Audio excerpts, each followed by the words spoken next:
So, the law for stuff fair share, but more share like the married the parasite. Tunde, make sure put it down. Okay. Can I kiss it? Anything. You got to buy someone here, no good. Okay? I see you soon. Extra kit more for you. Can I? Then give it to me, my friend. She wants it to kill her, she. Inú ilé ta ni àwa yìí. Ta ló fún ẹ kọ́kọ́ rẹ̀? Ṣé bẹ́ẹ̀ mi ni mo fún ẹ kí? How dare you question me in my own home? Fún mi ní kí yẹn. Báwo ni mo kọ́kọ́ jọ? O bó ṣe ń mọ̀. Ṣé kò ṣe pé nǹkan ń ṣọmọ yìí náà? Wàá question mi tí bá sọ pé kò ṣe nǹkan. Ṣé kò ní kí nǹkan ṣe? Ṣé kò ní pé nǹkan ṣe à fún mi?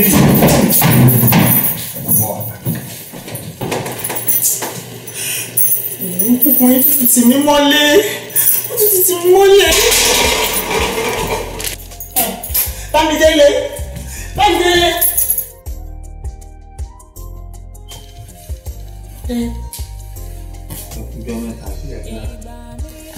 I can't expect anything. There's something I want to discuss with you. I'm going by the surgeon. Okay. You know, for some time now, I noticed you know, you say what's more shit to please you. You're always so angry at me. You know, it's like everything makes you mad. Yeah, like, you know, I want to please you. I'm doing my best. You know, to my share could damage me. Are you listening to me? Yes, I want us to go back to the way it was. You used to be very romantic. Before I went here, I don't shower everywhere. Happy birthday.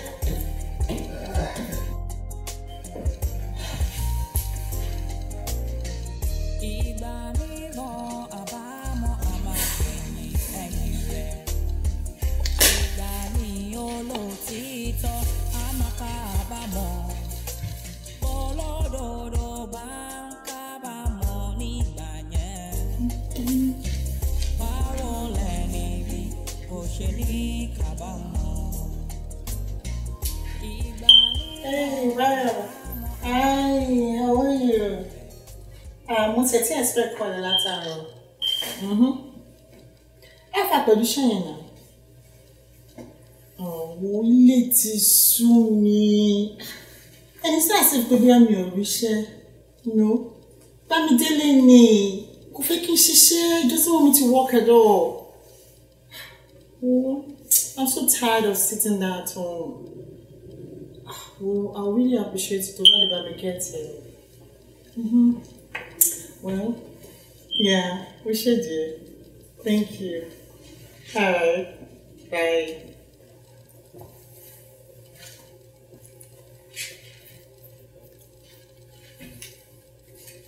Yeah.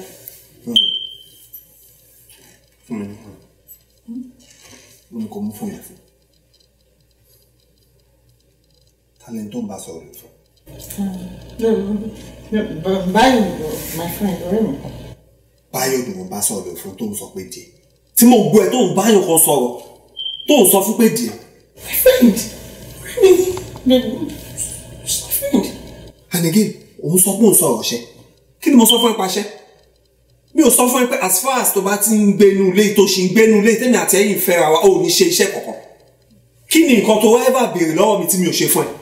Have you ever asked me for something and me lè ṣe? Tó bá sọ fún mi kó fẹ́ send owó sí yàn máa fún ẹ lówó. Tó bá sọ kó fẹ́ ra nǹkan máa rà fún ẹ. What do you want? Ọmọ kò ní sọ lẹ́nu ni. Ó lè kí n gbọ́ràn. Ó ń gbọ́ràn.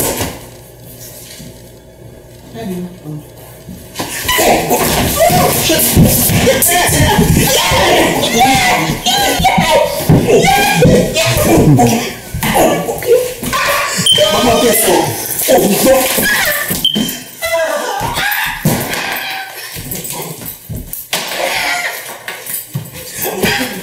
Oh yeah, Tunde!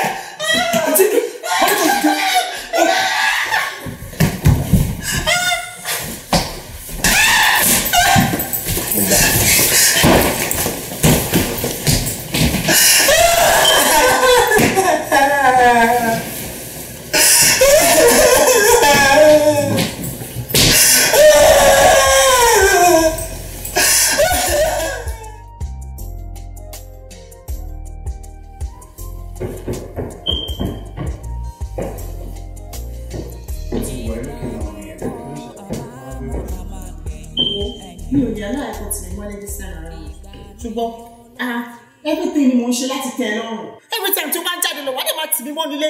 Ṣé mo jájá ni àbí mo jẹun? What kind of nonsense is that? Kò possible lẹ́ni. Blah, blah, blah. I've told you times without number. What is offering? As far as tó bá ṣì ń gbé nílé and your mind, you would have to abide by the rules and the regulations I set. Okay? So right about now, I am leaving. Mo fẹ́ jáde lọ. And I'm going to lock you in as usual. That's not possible. Kò possible. Kò pọ̀ rárá. Okay then. Tí gbogbo nǹkan tí bá ń ṣe àti nǹkan tí bá ń sọ nílé yìí ò bá tẹ́ lọ́rùn. Then you leave. It's as simple as that.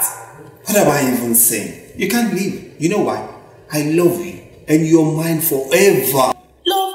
Why am I claim you love me? And the love of your life. You don't even treat me right. You don't do anything to make me happy. For heaven's sakes, I deserve some respect and happiness.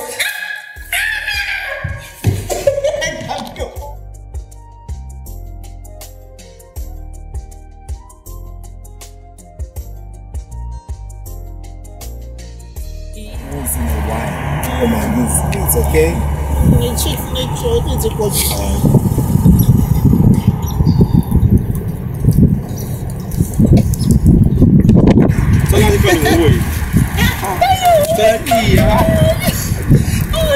I'm fine. Well, everything. It's ready. It smells like.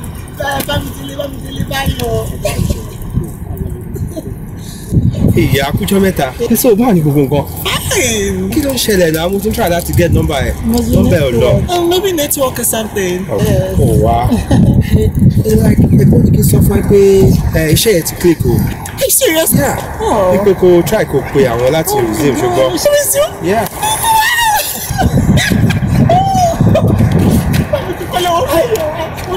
Arrange the show, it's click. Oh. I'm so excited. She will call you when we not call you.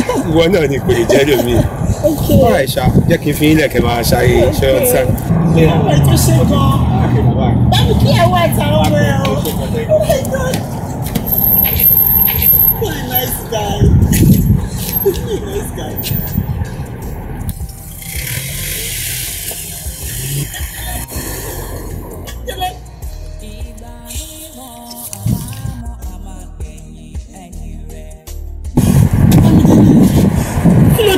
Kí ló ṣe é? Kí ni nǹkan tó mí? Ìdá lẹ́jọ́ pé ó dá mi lóhùn. Kí ló dé? Kò sí nǹkan tó ṣe mí, wọ́n lẹ́jọ́. Bámidélé mi wọlé. Kí ló tó fi sọ̀rọ̀ bẹ́ẹ̀? Mi wọlé o. Kí ni nǹkan tó ṣẹlẹ̀? Àlọ́ wa nà mí. Kí ló fún Fatima fi lọ? Mi wọlé. Ó lè tún padà sẹ́yìn. Kí ló ṣe náà? Máa embarrass mi náà. Kí lè tó fi wá ń lejú látẹ̀kọ́? Onísọ̀lẹ́nu ni kò sí nǹkan kan tó ṣe fún mi tó fẹ́ múlò bí mi tí mo fẹ́ fi máa ní. Ọmọ ọdẹ ṣẹlẹ̀ ebi ò pa. Wá wọlé nsìn kó wá lọ dáná ká jẹun.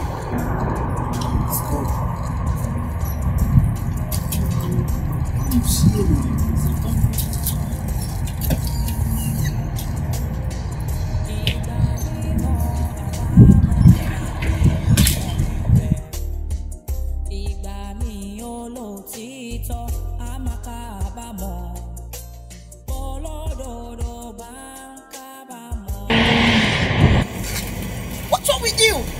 Hey, can't you see your light? Hey, ọmọbìnrin má fẹ́ kó bá mi kẹ́. Yoruba ni ẹ́. Ó wọlé. Kí ló ṣe é tó ronú lójú títì?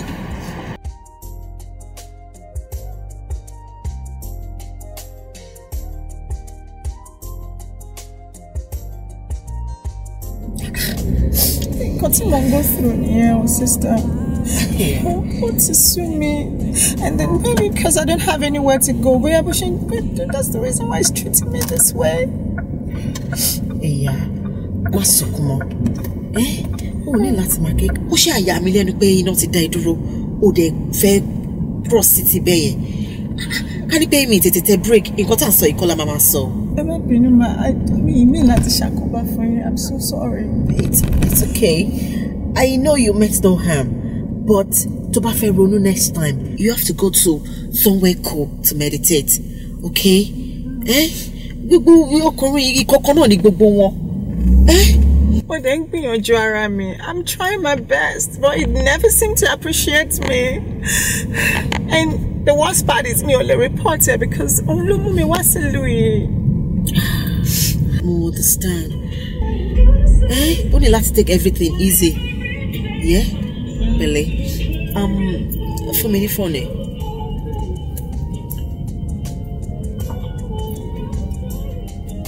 Mo ti fi nọ́mbà mi sí anytime tó bá need help.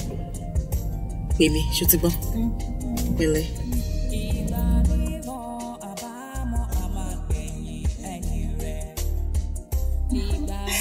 I should go and see. You really have a beautiful Thank you. Anyway, get a hat, let's get a bit. Oh, really? How would any you talk well? What's your friend is silly? Get your operation for being silly now. So. Oh, lóòótọ́ kò tí fẹ́ sílẹ̀, but ọ̀pọ̀ ẹ̀ náà ṣe ni. Hope pé kò bá ifá wàhálà mọ́. Wàhálà? Ṣó lè stop láti má bá mi fa wàhálà ṣá? Tó bá ti bẹ̀rẹ̀ problem ẹ̀ bẹ́ẹ̀ yẹn, èmi kò máa dákẹ́ ni tàbí kí lọ hide sínú guest room. Gbà lé ní gbà lọ́la tójú yìí ò bá fọ́. Bye ló máa wò. Èmi máa ti mọ ọba ara mi o. Ọ̀rọ̀ àwọn ọkùnrin sùúrù ló mú wọn gbà. It's just a jealous lover who is overprotective. Mo mọ̀ pé ìfẹ́ ló jẹ́ kó máa ṣe gbogbo nǹkan tó ń ṣe yẹn. Ìfẹ́ ṣá. Well, kó ṣá máa fowó jíjẹ kó má fi pa èmi o. Àǹtí, ṣé ìnìkan lẹ ń gbé nílé yìí ni? No. Actually, èmi àti ọkọ mi àti àwọn ọmọ mi láti jọ ń gbé. Sweetheart mi ti lọ síbi iṣẹ́. Then I want Beji, my twins. I want to lose school. Twins? Yeah. You have twins? Of course. Oh my God, and you're this beautiful? Wow. Oh my God. Ọmọdún mélòó ni mí? Me ti really dàgbà jù náà. Anyway, mo ti sọ̀rọ̀ ẹ fọ́kọ mi. Òun náà ò wait láti meet ẹ. Mo sọ pé anytime tó bá feel lonely, o lè wá bá mi ṣeré. Just like your friends. Ọkọ tèmi náà kì í jẹ́ kí n jáde. Máa ń wà lé off through, then mo máa ń wà bored. Well, kò sí problem pẹ̀lú yẹn. Màá bá Délé discuss. I'm pretty sure tó bá tiẹ̀ rí ròyìn pẹ̀lú mi. Maybe he will start being insecure, you know. Ọkàn á balẹ̀. Ìwà àtọkọ ẹ̀ ṣá. Anyway, kò sí wàhálà àbí tó bá ti ń lọ kí n kúkú fi yẹn bí ẹ délé kí n lè meet ọkọ ẹ. That would be great. Ẹ̀yin lè máa save mi lọ́wọ́ gbà tí lẹ́yìn nìyẹn. Oh my God. Okay, just a minute. Jẹ́ kí n wọ́n gbọ́ sí ibi kan náà. So I lè jọ máa lọ.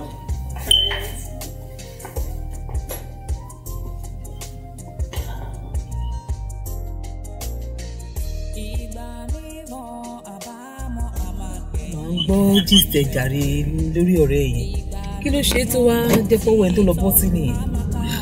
Àǹtí ẹranko gbáà ni bọ̀bọ̀ yẹn ojoojúmọ́ báyìí ló máa ń fi ìtọ́lá ní ṣe ẹgbà èmi gbà ọ̀la gbà ó ti fẹ́ẹ̀ nà pa.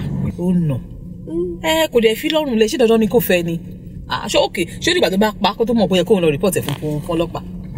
Àǹtí ẹ̀yin lè ń sọ̀rọ̀ báyìí èmi náà ti advice ẹ̀ bó ní rárá o ọ̀run boyfriend òun ló fẹ́ kú sí o ilé ọkọ òun ló fẹ́ dúró sí o èmi kàn tiẹ̀ ń wò pé kí n help ẹ̀ kí n ní kó máa mú fẹ́ẹ́ rẹ̀ bọ̀ lọ́dọ̀ mi. abẹ́rẹ́ àbúrò mi lójú àná kí ó máa bọ̀ lọ́dọ̀ ẹ̀ kọ́rọ̀ ẹ̀ máa bọ̀ nílé tí ìwà tó kọ ẹ̀ ń gbé ó risky náà wọ́n ṣe máa ṣerú nǹkan báyẹn lákọ̀ọ́kọ́ náà bí ìlú máa kọ́ pa ẹ́ kú dànù and again tí kankan bá lọ ṣẹlẹ̀ sọmọ yẹn kan what do you tell people. Lóòótọ́ ni àánú ẹ̀ kan ṣe mí ni èmi fẹ́ help ẹ̀ ni ṣẹ́rọ ọmọ yìí she's so respectful and nice mo kàn fẹ́ help ẹ̀ ni. ó jẹ́ wá bó ṣe máa kó wá rẹ́ẹ̀pù mi tó máa ṣe fún èmi ò support yìí tó fẹ́ ṣe yẹn o ọlọ́run máa mú yàn ó jẹ́ rò dáadáa èmi ò fara mọ́ o rò dáadáa o. Anyways tí n bá délé máa sọ fọ́kọ mi. ó bẹ́tà kó sọ fọ́kọ ẹ̀ o ọmọ ẹ̀ kó yọ ẹ lọ dárùn.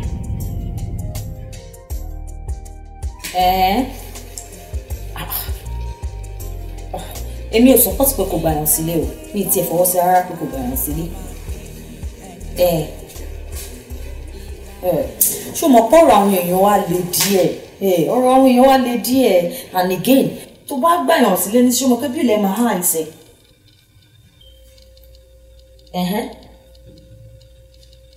well èmi ò fọwọ́ sí ṣá opinion mi tó bá di lọ́la máa jẹ́ kó opinion mi ṣó ti wọ́ máa pè é lọ́la sọ̀rọ̀ ṣùgbọ́n alright we take care bye.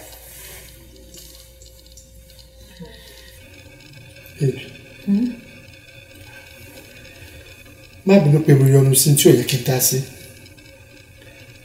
mi lẹni tó ń bá sọ̀rọ̀ lẹ́yìn aago 1 2 mi mọ tí ẹni yẹn ń bẹ́ẹ̀ sọ but èsì tí òun fún mi láìkẹ́ ọ ní ọ̀fẹ́ kó bàyàn sílé ìgbà tí èsì pé ó sọ fún ẹ pé kí wọ́n bàyàn sílé ṣe bí ọ̀rẹ́ ẹ ni ó lẹ́ni tó bá ní tí ẹ bá nípa láti ṣòro fún kó ṣe fún náà a ní láti bá yẹ fara wa especially nílùú yìí tó ti yẹ ẹbí wọ̀ pé ó yẹ kí ẹ wá ọgbọ́n láti parí ìjà.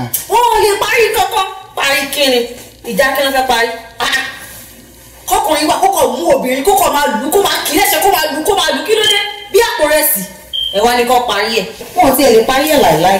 wọn ò lè parí ìjà. wọn lè parí ẹ̀ o. wọn ò lè gbàyàn sílé ọ̀gá ọ ẹni tí ẹni yẹn máa ṣe ọlọ́run o ẹ̀ṣẹ̀ yẹn máa pọ̀ tó bá yẹ gan ni o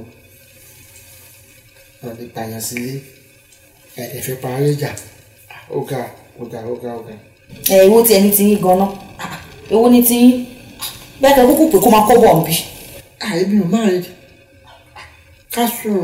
ká ká jí ká lọ síbi iṣẹ́ kò. Níbo? Níbi ni. Níbo ló fẹ́ kó wọ̀? Níbi. Ẹ ṣeré ni. Ẹ ṣeré ni. Ẹ̀yin kò tí ẹ jẹ́ fi rẹ̀ bá mi ṣeré. Kó bọ̀ ń bò.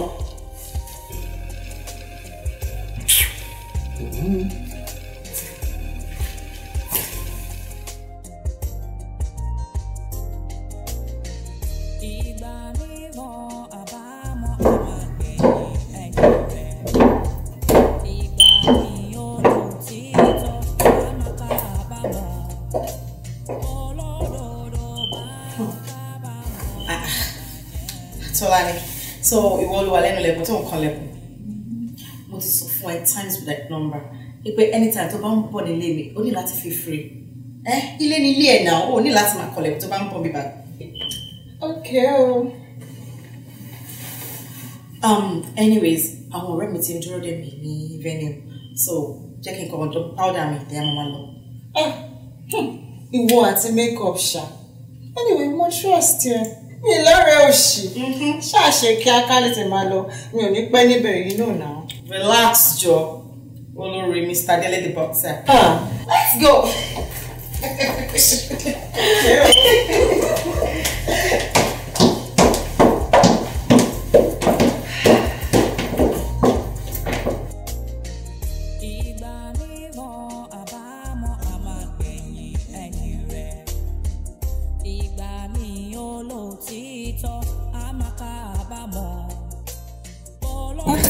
Dele don't pay me. Really? He probably wants to find out where today. Right? Oh, thank God, Patty Debbie. Hi, baby. Yeah. No, I checked only about 30 minutes ago. In fact, I shouldn't be buying. She's just parking. She 30 minutes or so, fellow. Oko only 2:30 lawa. What are you talking about? Babe, why are you talking like this?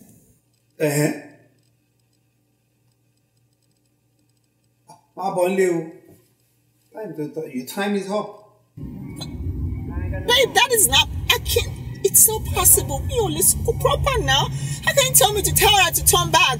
Like, babe, shake her now.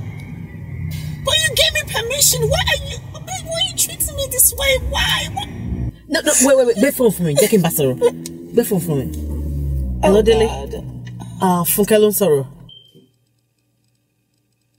Wèrè wo ló ń sọ̀rọ̀? Kí ló mí pé wèrè wo ló ń sọ̀rọ̀ ẹ̀? Funke ló ń sọ̀rọ̀. Yeah. Hey. Ṣé mo mọ̀ ẹ́ ni? Kí ló kọ́ ẹ̀mí àti ẹ? But ó gba permission lọ́wọ́ ẹ̀, ìwọ ló fún láyè pé kó tẹ̀lé mi lọ wá sí party náà. Why tó ṣe ń sọ̀rọ̀ báyìí?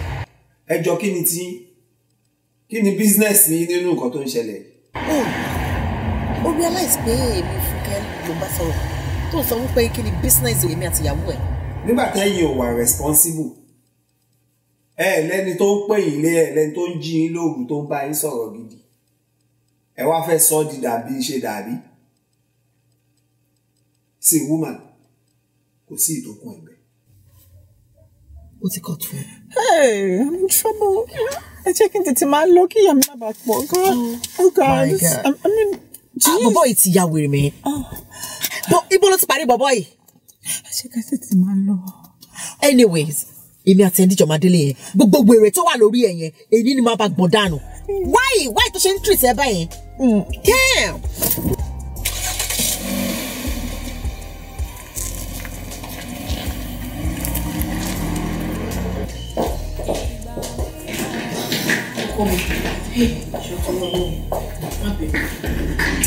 Báwo ni?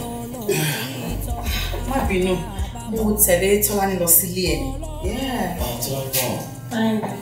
Sure. Sarah sọ fún mi náà, so báwo ni ibi tẹ lọ?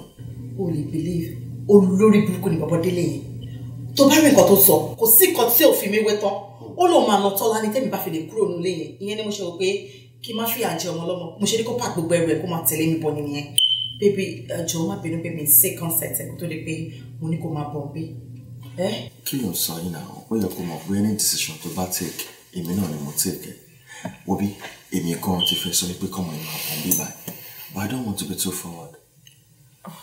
Tọ́lání, ilé ni ilé ẹ̀ o. anything to buy way on the ship. Thank you, sir. Oh, thank you, darling. I'm so blessed to have you in my life. Baby, Kilomaji, can prepare? Yeah, I'm fine. I'm not Mom Sarah, and I'm okay. I'm sure Mom is going to out. Really? Yeah. Our Mominko? Only. Okay, take me notes. I will change. I'll join us. So, Tolani, oh yeah, you will go back and come up. Come baby.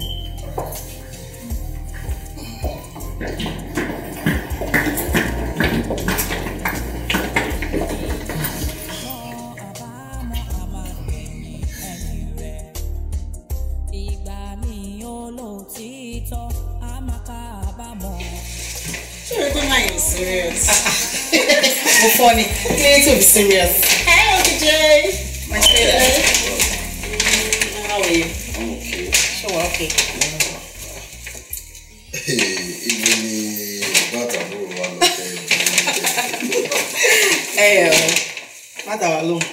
I was saying morning. Okay. I need a one so I'll get. My darling. What did last about Tolani? Actually, only guy come to rename more than yellow like it. I really know. Oh, I'm interested in no coming for now. Only that's my basoro. Call him my baba ilo. Tolani. Well, the big boy calling you, the feel you don't want to give a chance. Oh, Owokoniran, you're sending no agenda me for now. What I want is to get a good job, get good money, kindawa, so that I will start being a burden to you. Oh. In fact, chapter are going to close now, even for now. Oh. In cotton with you, we are probably going to go through, but idiocy. Only if you take time, I go to the bed, you know. Oh, baby. Basoro, please, your mademo. Emi, mushati be meji. You know, she needs to give love another chance. You're right, but at the same time, don't take time alone. To back up sick, don't feel broken. Only handle another man. She'll do that, right, Abby? Okay. Anyways, Motigba. Right now, I am tired. I want to rest. I want to go into my room and have a romantic time with my bed and my pillow. So, my friend to love bed, still like in my shade. Whatever. See you. Alright. Baby. I'm put makeup on myself. Alright, thanks. You see. Really? I'll be right back.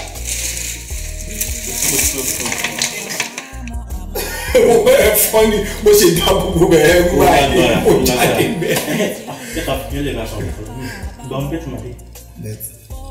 You know, fellow store on the fashion something like that. Okay. Wow, but you she it's changing a bit. Why do I understand? Because more to you want to thank I can't pull no buy to buy you. Tomani have the oh, my free, one thing only be a jam to man anyhow. But they really look like 1 day, 2 days, 2 days, bother at all. You don't tell such a time see. Oh, put it better to fair balance on you, come be my son. Ah, what to share about my long story. Call my shadow that. Call my shadow more. Lára àwọn kan tó máa ń ṣẹlẹ̀ nínú ilé ayé ọmọkùnrin ni. Tó pé ọmọkùnrin máa ṣe ẹsẹ̀ gbẹ́ngbà mi kọ́lọ̀ máa ṣàlùwà. Ara àwọn nǹkan tí ìfẹ́ máa ń súyàn sí gbà mí nìyẹn. Ṣé ọmọ yẹn máa yẹn para fún ẹ? Kí n sùn tọ́ tó wà bẹ́ẹ̀ fún ẹ lórí Facebook láti pàdé. Ibẹ̀ láti ń bọ́ yẹn bọ̀ díẹ̀. Mo bá ọmọ bíbá ìṣeré náà. Mo pé náà bá fẹ́ ọmọ bíi problem lèèyàn fẹ́. Mo bọ́ yẹn máa ń ṣe ìmí ìtọ̀ bí sí bíbá àti tó wá látàn gbogbo wọn ti wọnú ra wọn. Ìwà wọn ò ní culture yẹn. So wọ́n á rò pé Nàìjíríà ló ti máa dá kéèyàn lọ fẹ́ yàwó. Má ti ọ̀rọ̀ ní àtọmọ ilé wọ̀. So mo lè decide láti ṣe gbogbo owó and all that kó wọlé síbi. Tó bá wá èmi á bẹ̀rẹ̀ sí nọ́ọ̀tù nípa àwọn nǹkan tó yẹ kó kọ́ bí àti tí ò yẹ kó kọ́. Èmi ò mọ̀ pé ọmọ ti kọ́ gbogbo nǹkan tó yẹ kó mọ̀ àti tí ò yẹ kó mọ̀. Ó kàn fẹ́ di international olóṣòlì because locally ó ti ń ṣe already. Ọ̀rọ̀ èmi àtọmọ yìí ti click mo ti bá tó owó ẹ̀ ó ti fẹ́ wọlé tán káwọn èèyàn tó bẹ̀rẹ̀ sí ń jẹ́ kí n mọ̀. ni pé ọmọ tí mò ń sọ yìí olóṣù ẹ̀ mú standing káàkiri báyìí kò síbi tó ń ṣáná wọlé Nàìjíríà tí ò tí ì ṣáná wọ. mo á rántí nígbà tí màá wo Instagram page ọmọ yìí kò síbi tí ò tí ì ya fọ́tò ń gbèsè ayé Elégùṣì spending night ni o kìíní kan quilox ni o ó líkì o kìíní kan lòdì o selfie ni o kankan wọn àgbẹ̀ mo ti ṣẹ̀ṣẹ̀ gbé ṣùgbọ́n mo lọ́wọ́ mo á pè wẹ́ kó máa bọ̀ ó lè change mi lè jẹ́ kí ọkùnrin ẹ̀ balẹ̀ ṣe bẹ́ẹ̀ tọkùnrin bá balẹ̀ ló máa sọ pé òun lọ káàkiri ẹ̀dìyẹ tó bá ti mọ̀ lù kejì kò kí n lọ sọ́dọ̀ neighbor lọ jẹ ó ti yẹ ìyẹn lèmi ní kí n ṣe pẹ̀lú gbogbo ẹ̀ náà kò work because gbogbo nǹkan tẹ́mi kan ṣe ń gba ẹ̀ mọ́ regret there and all that because I had to change everything from the beginning as a matter of fact mo lọ rí psychologist everybody ló bínú sí mi ń gbà yẹn náà bọ́n mi ṣàpọ̀ ọmọ yìí mo fẹ́ fẹ́ ẹ̀gbọ́n mi mọ̀ ọ́n náà àwọn ọlọ́tòwé mi mo wá síbi bó ṣe popular tó mo bà wọ́n lójú jẹ́ nítorí ọmọ ẹ̀ ó ní àwọn ọ̀rẹ́ wọn tó ti bá ọlọ́run ó mọ ọ̀nì náà ọ̀nì of New Jersey kàtàkàtà ni ò mọ̀ wọ́n tán gbogbo wọn báyìí lọ́kàn fi chat ràn mí ọkàn fi messages ràn mí wọn ò pè mí mọ́ mẹ́ẹ̀ ojú mi rántí èmi. Ó lágbára ọ̀rẹ́ ṣe jẹ́ ilé ìpàdé mi ti ìbọn nìkan ní àkókò yìí níbi tó mọ̀ pé wà tó wọ́n wù yẹn olúwa ti rẹ̀ ṣáà ẹ̀ ó mọ̀ ọdún fẹ́ ká ṣe báyìí jẹ́ ká mú sáà ṣeré jẹ́ ká mú sáà láìpẹ́ mọ́ ní ẹ̀rẹ́ agbáyé ìdúnlẹ̀ wà.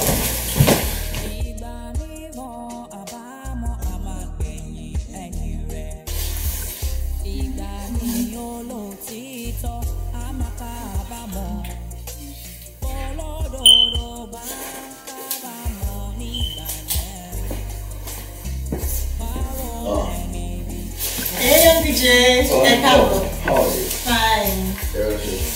Okay. What's happening? Nothing much. Trouble. Yeah, fine. What about it? Yeah. So, how was your day?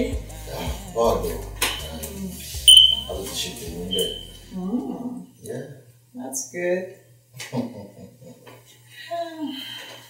Should I need anything? Not really. You see, but it might suffer. Anything to buffet, Mama teach you. You won't shut to be my friend. Okay, so I was thinking, I'm getting comfortable.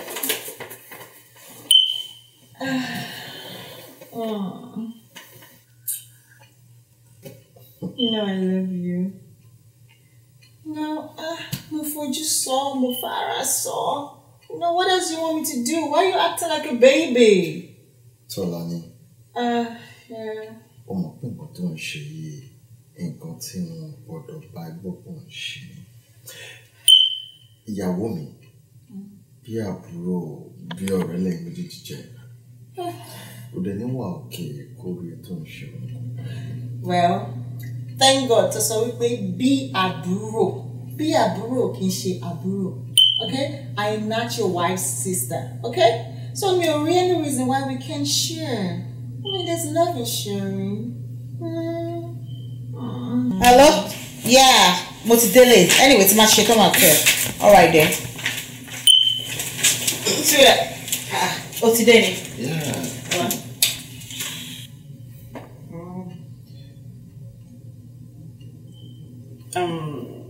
Hope you're okay. Yeah, okay. Well. Are you sure?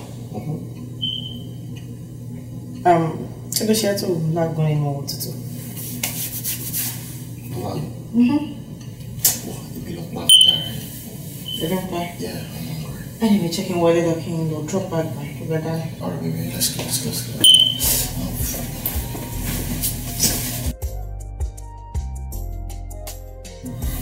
But Jay, nǹkan tó máa ń ṣẹlẹ̀ gangan òun ni kò sọ fún mi. Ó ní láti máa bú mi kó máa kanra wọn mi inú ilé. Kí ló ṣẹlẹ̀ gan? Kò sí nǹkan tó ṣe tó tẹ́ mi lọ́rùn. Yeah, ó dà kú mi.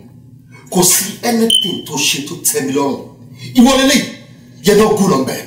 Ìwọ gẹ́gẹ́ bí ìyàwó mi. Mo sọ fún mi pé kó bímọ lé àwọn ìbejì. Wọ́n sọ fún mi pé o ti to time o ti lè bí wọn ní wọ́n sìn. Tí ma sọ pé yeah, you're not good on bed. Tí ma pé ìyàwó mi pé this is the kind of style tí mo fẹ́, you be telling me, ó rẹ̀ mí o, ó ṣe mí o, mo lọ ṣiṣẹ́ o. For how long do I want to do that? Wọ́n sọ fún mi pé kí nìkan tí wọ́n ṣe fún mi nínú ilé tó dùn. No, you're doing everything wrong. Oh, baby, stop. Ìsìn ni mi ò good on bed. Wá ná, ṣé bí wọ́n lọ sọ fún mi pé ká má ti ìbímọ lé àwọn ọ̀bẹ́jì, ìpè tásìkò bá tó wà fún mi lọ́mọ. So after 10 good years tó ti fẹ́ mi, so be good on bed mọ́. After tí mo bí ìbejì fún ẹ, o ti sọ nǹkan tó ń ṣe ẹ́. Yeah, o ní láti sọ nǹkan tó ń ṣe ẹ́. So, àwáwí ni mo sọ. Àwáwí lásán ló ń sọ. Àwáwí ni. Yeah. Ṣé tó bá jẹ́ pé àwáwí ni, wàá gbà mí nílé. Wàá mọ oróyìn tí mo jẹ. Jay, oh, you better don't do anything funny.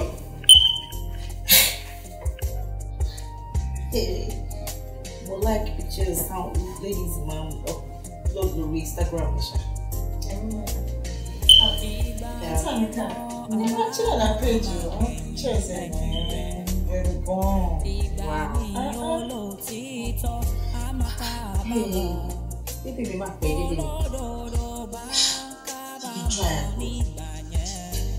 Whatever lost you because of people fail.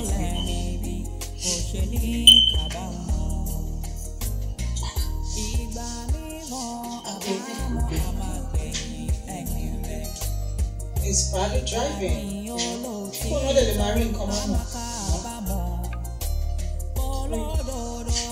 What am I doing here?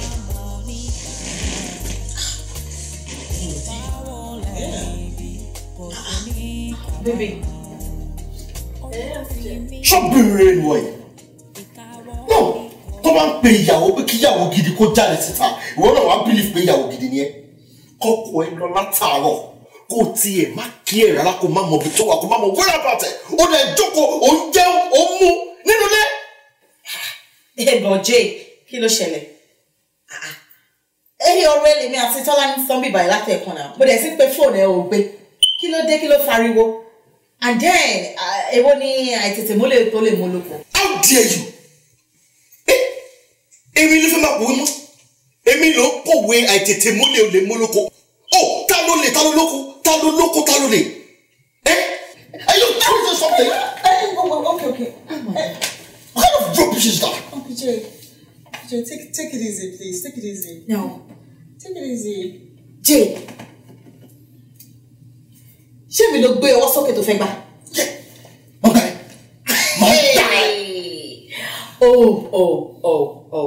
Ó tiẹ̀ dá. Mo like nǹkan tó ṣe. Mo like bó ṣe wọ́ mi lójú Tọ́lání. I like it. Good. Sorry. Ní time tí mo wà yìí, ó dàbí pé oníkálukú máa wá jórúkọ fàdà. This time, oníkálukú máa rìn tiẹ̀ lọ́tọ̀ọ̀tọ̀. Wàá jórúkọ bàbá mi, wàá jórúkọ bàbá mi. Àsìkò ti tó fún wa láti separate kò lọ láyé títí kí n náà lè lọ láyé títí mi. Because inú ilé kò lè gba èmi àti ẹ̀. Ọ̀gá méjì ò lè jọ wọ mọ́tò kan náà. Má dì pẹ̀lú ẹ̀. Jay. Oh my God.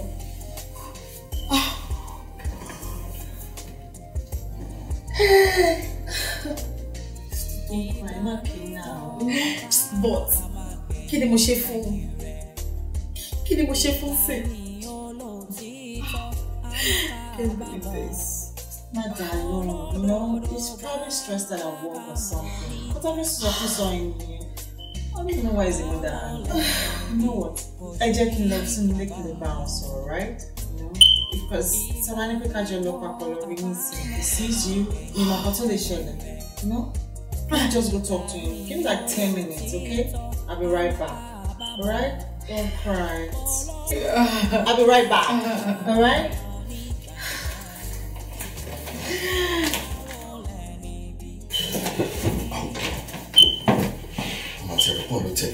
No, I told her to sit down there, so my little advisor will let it calm her down. Yeah.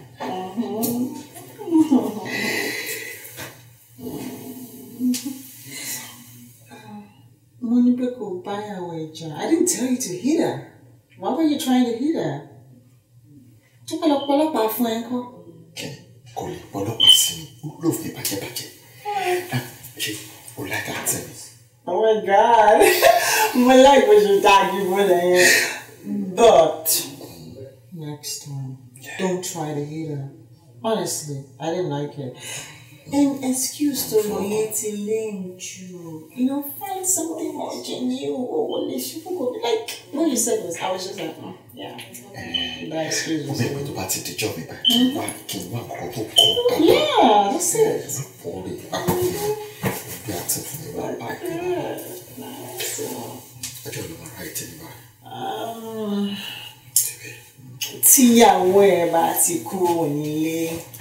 Yes.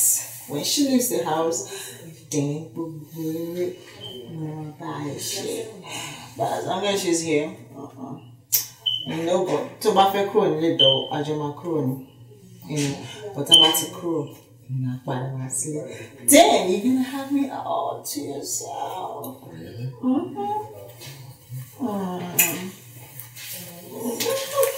Okay. Alright. I gotta go see her now. I'm gonna put her over. You go. I'm gonna see her. Okay? Let me go.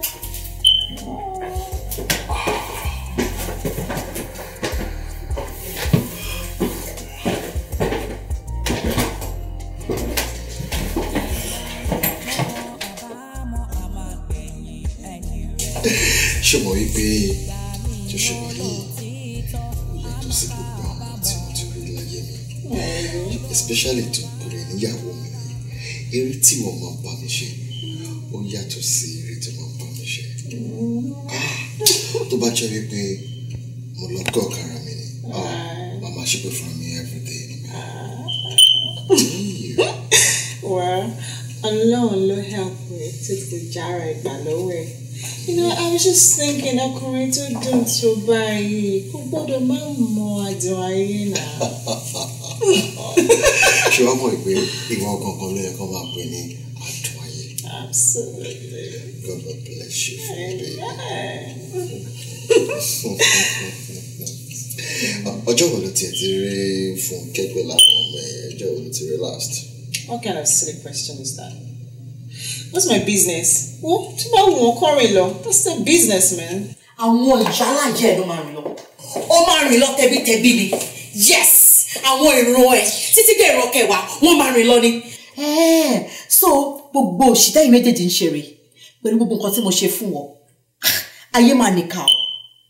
Anyway, ó máa regret it. Tọ́lá, ṣé ìwọ ló ṣílẹ̀kùn fún dìgbòlugi tó fi wọnú ilé mi? Ìwọ ló ṣílẹ̀kùn fún ajá tó wá ń gbó nínú ilé mi? No, I mean, Tọ́lá ṣílẹ̀kùn fún. I didn't open the door for this nuisance. Maybe I gave her a spare key. Oh, omi ìgbóyè mi kọ́kọ́ nínú ilé mi. Possible. Èmi lajá, èmi ni dìgbòlugi. Mo bá wọn lẹ́jọ́. Ṣé orí wọ̀? Ìdí tí adìẹ òkè fi tọ̀ máa fi wọ̀n ẹ̀. Máa fi ẹ̀ nọ̀kànọ̀kàn. Máa jẹ́ kó mọ ayé. Máa jẹ́ kó mọ nǹkan tó ń pè ní ayé. So next time tó bá wáyé, ò ní dọ́rọ̀ ẹ̀ wò mọ́. Ò ní gbọ́kọlọ́kọ. Bẹ́ẹ̀ ni mo sọ fún ẹ. Hold it right there. Rubbish wolele. Excuse me. Ṣé torí pé mo pè ẹ́ lẹ́gbọ́n àbí? I'm calling you sister circle. You're feeling important. Look, let me tell you something. I am not your sister. Mi ò kì í ṣàbúrò ẹ. Ojú mélòó ló gbà lọ́wọ́ mi gan-an? Kí ni problem ẹ? Ṣoré best time fún ẹ lélẹ̀ láti wọ̀. Best time fún ẹ lélẹ̀ láti wọ̀ nílẹ̀. Girl, because mi ò mọ̀ kó tó ṣe pé ó yẹ kó máa wọ́n lẹ̀. take your bags and baggages and get out. Okay? Ilé ọkọ tèmi lélẹ̀. Go find yours. You will regret this for the rest of your life. Then for your information, they ever fojú kan àwọn ọmọ ẹ mọ́ because àwọn ọmọ ẹ ó ti di your time. Ìwọ kọ́ ló bí wọn, ó ti gbọ́, lè rí wọn láyé. Ìwọ lóòrùn olóṣì ọkùnrin òṣì. Tó bá jẹ́ pé ìyẹn ni ìrọ̀lù pa táwọn ọmọ bá dàgbà wọ́n máa bèrè bàbá wọn. Wọ́n máa bèrè ẹyẹ tó ṣubú. Ìwọ àti ta. Bẹ́ẹ̀ni, ṣùgbọ́n mọ̀ pé àsìkò ti tó fún mi sí kí wọ́n kọ́ máa bímọ fún mi. So that I can have plenty children. Well, right now, check in well, so that I can give you some good loving. Come here, boo boo.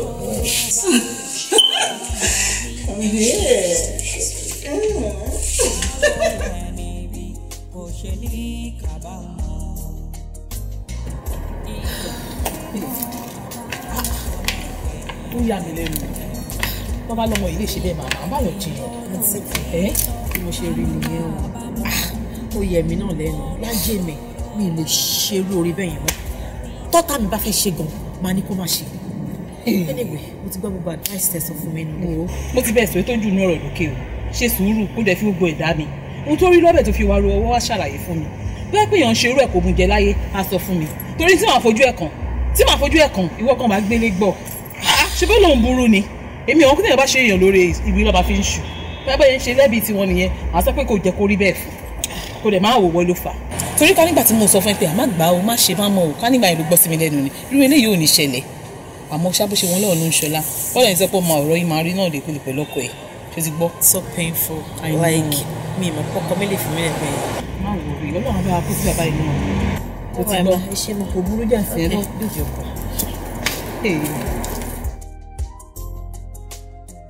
Ìwọ ló ṣí olórí burúkú yìí. Mo dẹ̀ sọ fọ́rẹ́ mi jọ kìíní àná. Mo ní kó má gbàlejò sílé torí amọ̀rú yín. Ohun ìyẹn sì wọ́n ti gbà ẹ́ sílé o ti gbọ́kọ wọn. Ṣùgbọ́n màá jẹ́wọ́ fún ẹ.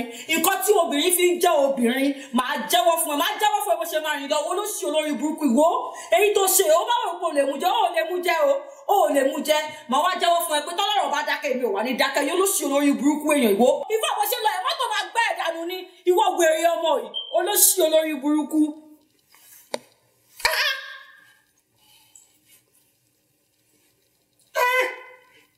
Ọlọ́run o ẹnu ẹ kọ́lọ́ máa jẹ́ kó kó bẹ́ẹ̀ bí mo ṣe sọ fún ẹ tó tí mo lè ṣàlàyé fún ẹ kí ló ka títí ẹ bẹ́ẹ̀ ṣàlàyé fún mi kí ló ka títí ẹ. Ẹ wo mẹ́wàá kọ́ mi. Will you shut up? Mẹ́wàá kọ́ mi. Kí ló ka bẹ́ẹ̀. Òun nìyẹn ń sìn tábà rí ẹ̀ níjà wí tábà máa sọ ẹ̀ níjà sọ. Ìjọ kìíní àná mo sọ mí báyìí pé kó má gbàyàn sílé ẹ̀yin náà pẹ́lẹ́ ló sọ pé pẹ́pẹ́sẹ́ o jẹ́ kó gbà sílé o ojú ló rojú ṣàánú o nǹkan tó dé bá mú o akọrin mú o akọ ètò òun nìyẹn ń sìn ṣé kò ti gbọ́kọ ọmọ lọ́wọ́ ó ti gbọ́kọ ọmọ lọ́wọ́ nísìn. Ó ti gbọ́kọ ọmọ lọ́wọ́.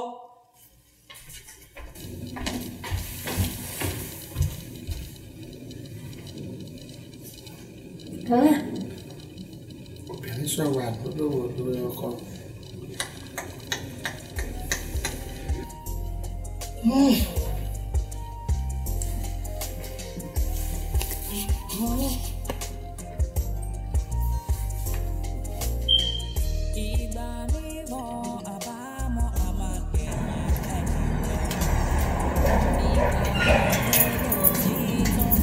Ó tiẹ̀ ti da tí kò sí kò tiẹ̀ rí sí ìdá ìwọ̀n gan mo wá rí Lọ́la ní orí pé ẹni ibi èkejì ọmọ ni wọ́n ọmọbìnrin pẹ̀lú gbogbo táàbùrò mi ṣe fún ẹ kó wáyé pé nǹkan tó wá wòṣù tó fi sán nìyẹn kí wọ́n kéèyàn ṣàánú ẹ nínú ìlú ta wà yìí tó yẹ pé òtútù pa gbogbo èèyàn kú kéèyàn wá ṣàánú ẹ kó mú ẹ sọ́dọ̀ kó wáyé pé ọkọ ilé ẹ ló rọjú mọ́ níwọ ọmọbìnrin ìka aláìda yìí ìwọ akọjá àbíyàn oṣù lẹ́sẹ̀ yìí ṣé mo kì í ṣe olófin ọ̀lọ́ ṣeré fún ẹni kìdẹ̀ ń ṣẹ̀bi ẹ̀ torí pé mo ti pè mo ti sọ fún tẹ́lẹ̀ pé kó bá ṣe tó fẹ́ ṣe yìí ó ní rọ́ ṣọ́tán àbẹ́ nǹkan ló fi bí ṣu yìí òun kọ́ ló dá sí ògọ̀dù yìí orí pẹ́ ni ibi ní ẹ̀ ìkànnì ẹ̀ olórí burúkú yẹn ló máa ń ṣe bó ṣe ń ṣe àbí abọ́ ṣe kàní ẹ̀. So you barge into my house láti ọmọ parí lémi lórí àbí. Oh, it's time for this nonsense. ẹ gbà mí ṣọ́fẹ́ náà mi ni ṣọ́fẹ́ náà mi. No, you can beat me early no me now you barge in so I can call the cops on you. alẹ́bi ti tiẹ̀ kan torí mo dẹ̀ sọ fún tó bá pè mí ló bá ṣerú ẹ̀ ni ní èmi yìí ló bá ṣerú ẹ̀ ilẹ̀ máa ga jù ẹ lọ ni máa kọ́ fi lùlù báyìí ẹ̀ jẹ́ ló débi pé orúkọ ẹ máa sápá ẹ lórí ònírántí orúkọ ẹ mọ́ kó tó di pé mo mọ tí màá ṣe fún ẹ kó dẹ̀ máa wò mí àti ẹ̀sẹ̀ bọ́ ṣòkòtò wọn wà báyìí o ẹni ìwé tí bá ti rí ẹ máa bà ẹ jẹ́ káàkiri ni ìwà aṣẹ́wó onírànú onínàbì yìí olè ọ̀dọ́kọ olójú kòkòrò olè aṣẹ́wó onínàbì ni ẹ onínàbì wà ní tí wọ́n àfojú ẹ̀ kù olórí burúkú ọmọ. You know what? If you come back to this house, I'm gonna call the cops on you. I won't vote. What nonsense. Oh.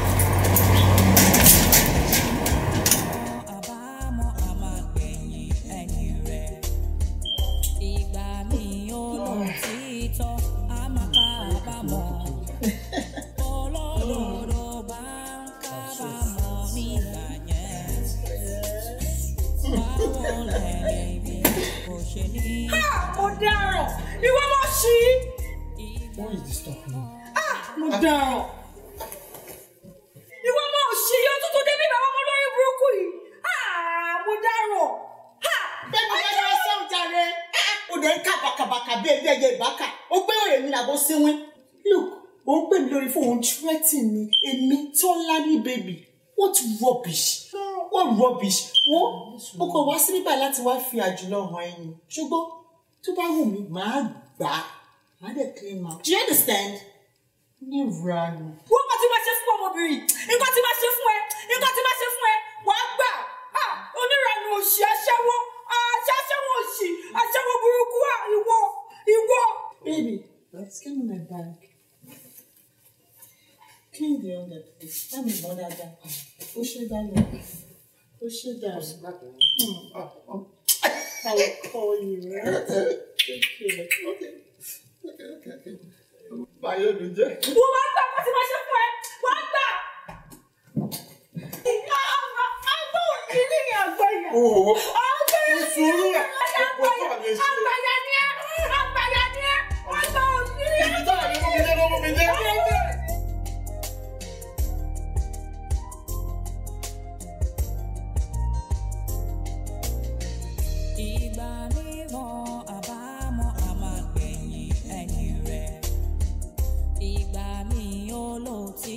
Ọjọ́ wo ló ti rí fún kẹ́gbẹ́ láwọn ọmọ ẹ̀? Ọjọ́ wo ló ti rí last?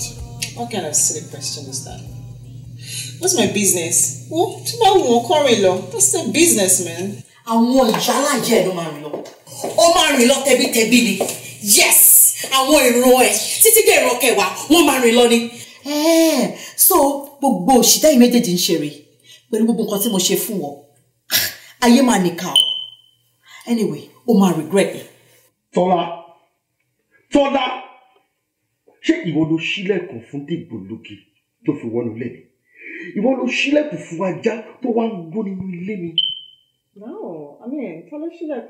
I didn't open the door for this nuisance. Maybe I gave her a spare key. Possible. Èmi lajá, èmi ni dìgbòlugi. Mo bá wọn lẹ́jọ́. Ṣé orí wọ? Ìdí tí adìẹ òkè fi tọ̀ máa fi wọ̀n ẹ́. Máa fi ẹ̀ nọ̀kànọ̀kàn. Máa jẹ́ kó mọ ayé. Máa jẹ́ kó mọ nǹkan tó ń pè ní ayé. So next time tó bá wáyé, ò ní dọ́rọ̀ ẹ̀ wò mọ́. Ò ní gbọ́kọlọ́kọ. Bẹ́ẹ̀ ni mo sọ fún ẹ.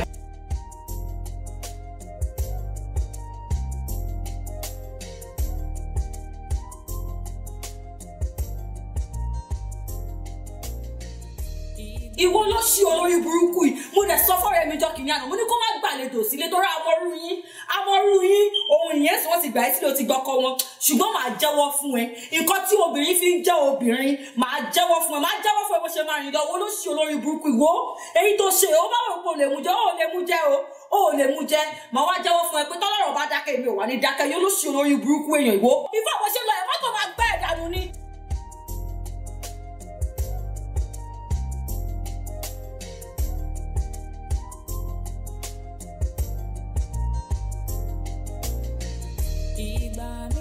Lola ní orí pé ẹni ibi èkejì ọmọ ni wọ́n mọbìnrin pẹ̀lú gbogbo tábúrò mi ṣe fún ẹ kó wáyé pé nǹkan tó wá wòṣù tó fi sán nìyẹn kí wọ́n kéèyàn ṣàánú ẹ nínú ìlú tá a wà yìí tó yẹ pé òtútù pa gbogbo èèyàn kú kéèyàn wá ṣàánú ẹ kó mú ẹ sọ́dọ̀ kó wáyé pé ọkọ ilé ẹ ló rọjú mọ́ ìwọ ọmọbìnrin ìka aláìda yìí ìwọ akọjá àbíyàn oṣù lẹ́sẹ̀ yìí ṣé wọn kì í ṣe fihàn lọ ṣeré fún ẹ ni kìdẹ̀ ń ṣẹ̀bi ẹ̀ torí pé mo ti pè mo ti sọ fún tẹ́lẹ̀ pé kó bá ṣe tó fẹ́ ṣe yìí ó ní rọ́ ṣọ́tán àbí nǹkan ló fi bí ṣu yìí òun kọ́ ló dá sí ògọ̀dù yìí orí pẹ́ ni bí ní ẹ̀ ìkà ni ẹ́ olórí burúkú yẹn ló máa ń ṣe bó ṣe ń ṣe àbí àbọ̀ ṣe kàní ẹ̀. So you barge into my house láti ọmọ parí lé mi lórí àbí. Oh, it's time for this nonsense. ẹ gbà mí ṣọ́fẹ́ náà mi ni ṣọ́fẹ́ náà mi. No, you can beat me early no me now you barge in so I call the cops on you. alẹ́bi ti tiẹ̀ kan torí mo dẹ̀ sọ fún tó bá pè mí ló bá ṣerú ẹ̀ ni ní èmi yìí ló bá ṣerú ẹ̀ ilẹ̀ máa ga jù ẹ lọ ni máa kọ́ fi lùlù bá yíyẹ jẹ́ lọ́dẹ bíi pé orúkọ ẹ máa sápá ẹ lórí òní rántí orúkọ ẹ mọ́ kó tó di pé mo mọ tí màá ṣe fún ẹ kó lè máa wò mí àtẹ̀sí tẹ̀sí bọ́ sí kòtò wọn wà báyìí o.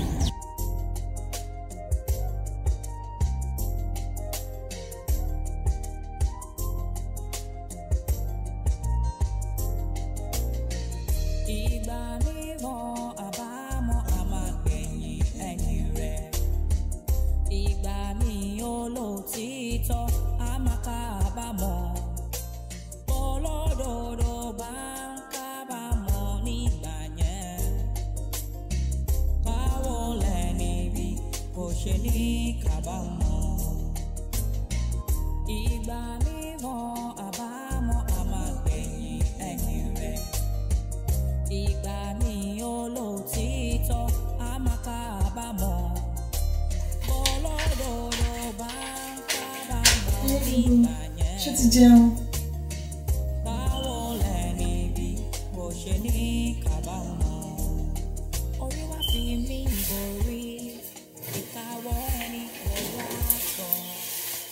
Is everything okay?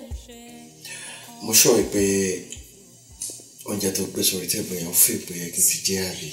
Sure, I mean. Yeah. So, tó ṣe ń bọ̀ yẹn, wá ti wọ pé ó yẹ kó bá mi níbi tí mo ti pọ̀ fún mi ni.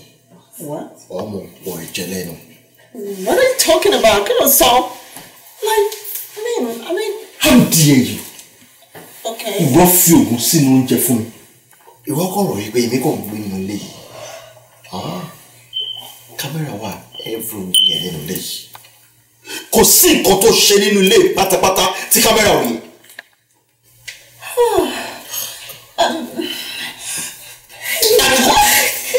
You really want to touch me? Ẹ̀yin obìnrin ẹ máa burú o. No, kí ni mo ṣe fún ẹ náà? No, what have I done to you? Kí ni mo ṣe? Mo fẹ́ pa mí. No. Jẹ family ẹ ní gbèsè ni. No, actually, I can explain that. I'm not. Don't try to buy or something. Like, you know, what's here where why? You know, also put my marry on learning by it's most likely she you know, she could see me that diabolical people, you know. So I Something is wrong with him. What? Something is wrong with him. Ìyàwó ti tèmi ló ṣe. No, my Sherry, something is wrong with your head. Something is wrong. Don't worry.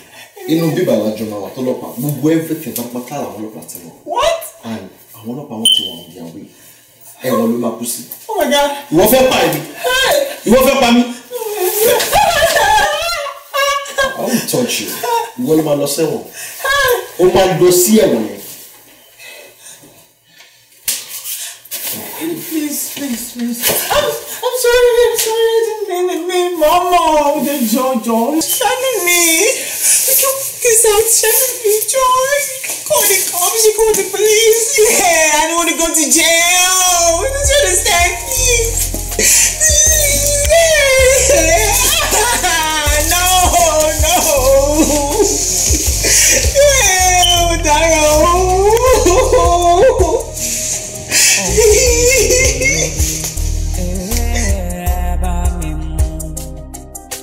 Ìfẹ́ tèmi yàn ọwọ́ igi ló fi ń fẹ́ mi ó ti sọlẹ̀ ìfẹ́ ní ilé ẹgbà fún mi ó ti dìdì gbòlógì